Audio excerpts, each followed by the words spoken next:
Hello అండి, నమస్తే. Welcome to our channel easy recipes. ఈరోజు ఈజీ రెసిపీస్లో ఒక కేక్ చూడబోతున్నామండి. అది స్పాంజ్ కేక్.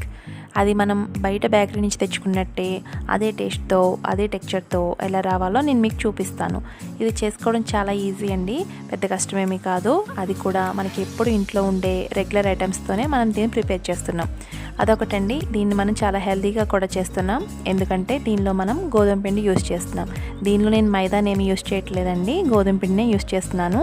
మన బయట బేకరీలో అయితే మైదాని యూస్ చేస్తారు, అవి అంత హెల్తీ కూడా కాదు.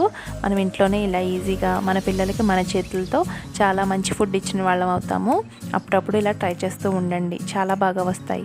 అదే కాకుండా మనం ఇప్పుడు బయటికి వెళ్ళి తెచ్చే పొజిషన్లో లేము కదండి, ఇది కరోనా టైం. సో మనం ఇంట్లోనే ఇలా ప్రిపేర్ చేస్తే మన పిల్లలు కూడా బయట నుంచి ఏమీ తీసుకురమ్మని అడగరు, వాళ్ళకు కొన్ని మంచి అలవాట్లు ఇచ్చిన వాళ్ళం కూడా అవుతాం. సో మనం ప్రాసెస్లోకి వెళ్ళిపోదామా. ఇక్కడ నేను 1 కప్ గోధుమ పిండి తీసుకున్నానండి, అలాగే 1/2 కప్ షుగర్ పౌడర్ తీసుకున్నాను. మీరు కావాలంటే కొంచెం ఎక్కువే తీసుకోండి, నేను తక్కువ తీసుకున్న షుగరు. అలాగే 2 ఎగ్స్ తీసుకున్నాను. అలాగే దీనిలోకి మనం కొద్దిగా బేకింగ్ సోడాను కూడా యాడ్ చేసుకోవాలండి. మీ దగ్గర బేకింగ్ సోడా కనుక లేకపోతే ఇంట్లో ఉండే వంట సోడానైనా వేసుకోవచ్చు, ఏం పర్వాలేదు. ఇప్పుడు ఒక మిక్సీ జార్ తీసుకుని దానిలోకి మనం తీసుకున్న ఎగ్స్ని వేసుకుందాం. అలాగే మనం పౌడర్ చేసుకున్న షుగర్ పౌడర్ని కూడా ఇందులోకి వేసుకోండి. ఇక్కడ నేను తక్కువే తీసుకున్నానండి, మీరు కావాలంటే 3/4 కప్ తీసుకోవచ్చు. ఇప్పుడు దీన్ని ఒకసారి మిక్సీ చేసుకుందాము. మిక్సీ చేసుకున్న తర్వాత ఇలా వస్తుందండి మనకి. దీనిలోకి మనం తీసుకున్న గోధుమ పిండిని కూడా యాడ్ చేసుకుందాం. ఇలా గోధుమ పిండిని కూడా వేసుకున్న తర్వాత ఒకసారి బాగా మిక్సీ చేసుకోండి. ఇలా మిక్సీ చేసుకున్న తర్వాత దీనిలోకి నేను 1/2 కప్ వరకు నెయ్యిని యాడ్ చేసుకుంటున్నానండి. ఇక్కడ నేను నెయ్యిని తీసుకున్నాను, పిల్లల కోసం హెల్తీగా చేస్తున్నాం కాబట్టి. మీరు కావాలంటే దీనిలోకి రిఫైన్డ్ ఆయిల్ని కూడా యూస్ చేయొచ్చు. అలాగే ఇప్పుడు దీనిలోకి 1 టీ స్పూన్ బేకింగ్ పౌడర్ని కూడా యాడ్ చేసుకోండి. నేను ఇక్కడ బేకింగ్ పౌడర్ తీసుకున్నాను, మీరు ఇంట్లో ఉండే వంట సోడానైనా వేసుకోవచ్చండి. దీన్ని ఒక 2 నిమిషాలు బాగా మిక్సీ చేసుకోండి. మిక్సీ చేసుకుంటే మనం చూసినట్లయితే మనకి కేక్ బ్యాటర్ రెడీ అయిపోయిందండి. చూడండి, నేను చూపిస్తున్నట్టుగా మనకి ఈ బ్యాటర్ కన్సిస్టెన్సీ ఇలా ఉండాలి మన కేక్కి. ఇలా అయితేనే మనకి బాగా ఫ్లఫీగా వస్తుంది కేక్. ఇక్కడ నేను ఈ కేక్ని ఈ పేపర్ కప్స్లో తయారు చేస్తున్నానండి. ఇవి నా దగ్గర ఉన్నాయి కాబట్టి నేను యూస్ చేస్తున్నాను. లేదంటే కనుక మన ఇంట్లో ఉండే స్టీల్ గిన్నెలు కానివ్వండి, చిన్న చిన్న టీ కప్స్ ఉంటాయి కదా, వాటితో కూడా మీరు తయారు చేయొచ్చు. దేంతో అయినా కూడా ఒకేలా వస్తాయండి. అలాగే ఇక్కడ నేను 4 గ్లాసులు తీసుకున్నాను. దానిలోకి మనం మిక్సీ చేసి పెట్టుకున్న బ్యాటర్ని ఇందులోకి వేస్తున్నానండి. మీరు వేసుకున్నప్పుడు గ్లాస్లో ఒక 2 ఇంచెస్ గ్యాప్ ఉండేలా వేసుకోండి, ఎందుకంటే ఇది మనకి బేక్ చేస్తున్నప్పుడు పొంగుతుంది.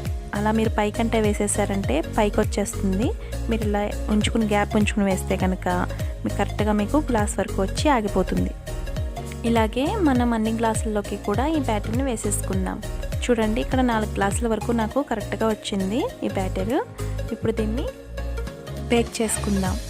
ఇప్పుడు ఒక ప్యాన్ పెట్టుకుని దానిలోకి నేను సాల్ట్ని యాడ్ చేసుకుంటున్నానండి. మీరు ఇదే ప్లేస్లో శాండ్ని కూడా యూస్ చేయొచ్చు మీ దగ్గర ఉంటే కనుక. ఇప్పుడంతా స్ప్రెడ్ చేసుకున్న తర్వాత మూత పెట్టి ఒక 5 మినిట్స్ ప్రీహీట్ చేసుకోండి. ఇలా చేసుకున్న తర్వాత దీనిలోకి మనం తీసుకున్న కప్ కేక్స్ని ఒక్కొక్కటిగా పెట్టేసుకుందాం.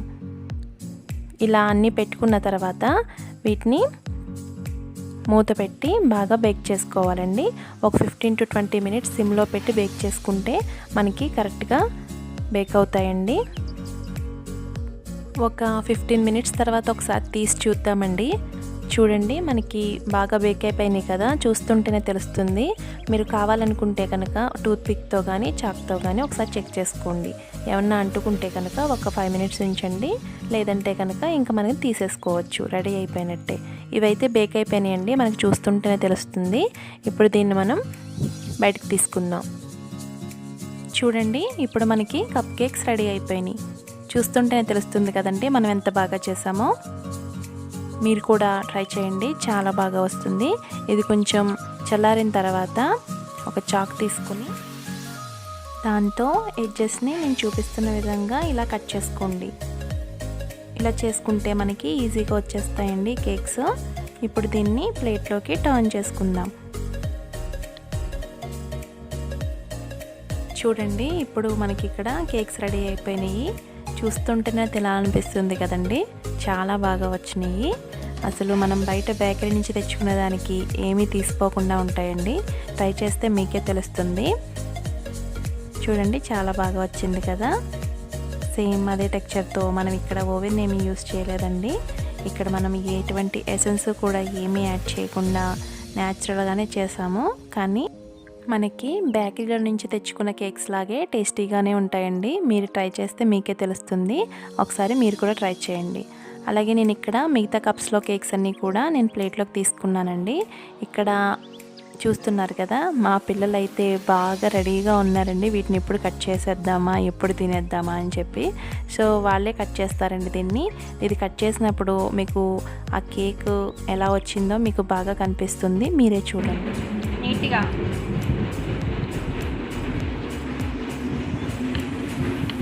చూడండి మా బాబు కట్ చేస్తున్నాడు. చూస్తున్నారు కదా ఎంత బాగా వచ్చిందో. మనకి బాగా కూడా బేక్ అయింది, చాలా బాగా కనిపిస్తుంది. చూడడానికి కాదండి, టేస్ట్ కూడా అదిరిపోయింది. అసలు మీరు చూస్తే కాదండి, మీరు కూడా ట్రై చేయండి. ట్రై చేసి తింటేనే అది టేస్ట్ ఎలా ఉన్నది అనేది మీకు తెలుస్తుంది. చూస్తున్నారు కదా, మా పిల్లలు అయితే బాగా ఎంజాయ్ చేస్తూ దాన్ని కట్ చేస్తూ బాగా తింటున్నారండి.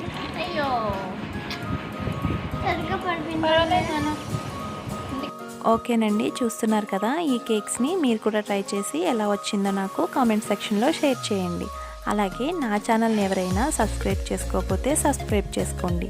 అలా చేస్తే నేను ఏ వీడియోస్ చేసినా మీకు నోటిఫికేషన్స్ చాలా తొందరగా వస్తాయి. ఇటువంటి ఈజీ రెసిపీస్ని మిస్ అవ్వకుండా ఉండాలంటే నా ఛానల్ని సబ్స్క్రైబ్ చేసుకోండి. Thanks for watching.